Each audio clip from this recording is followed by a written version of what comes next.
Jauna feature Šarlotas audumos, mainot audumu daudzumu, jūs varat uzreiz redzēt, kādas būs izmaksas, kā arī ievadīt, jūs varat ieklikšķinot, iezīmēt visu un vienkārši ierakstīt ciparus 2,5 vai, teiksim, 3,8 metrus jūs vēlaties, kā arī spiežot uz klaviatūras taustiņus vai uz mobilā telefona pēdējais cipars automātiski mainās.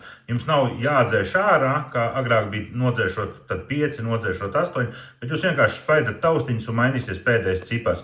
Trešā lieta, kas ir forša, jūs varat rakstīt 0,5, automātiski tiek pielikta klāt 0 priekšā, tā kā kalkulatoriem. 0,8, automātiski 0 tiek ievadīta. Jūs varat izlaist komatu, jūs varat rakstīt 0,8, automātiski pa vidu ir komats ielikts. Vai jūs varat rakstīt 0,6, automātiski pa vidu ir komats.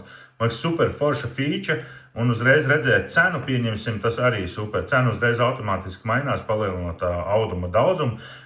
Blakus ir metriņi, spiežat ielikt grozā. Jūs varat arī redzēt auduma pieejamo daudzumu uzreiz.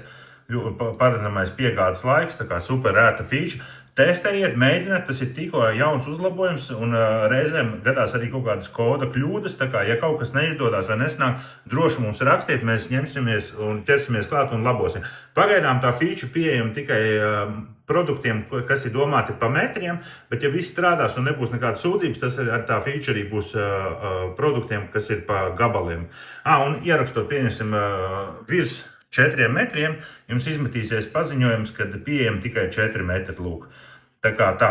Šeit vizuāli vēl viss tiks pamainīts, tas tā nepaliks, tas ir vienkārši tāds pagaidu variants testa režīmā, un pēc tam jau ieslīgsim detaļās, kā vizuāli to visu noformēt. Tiekamies Šarlotas audumos, klātienē, kā arī mūsu mājaslapiņā www.šarlotasaudumi.lv.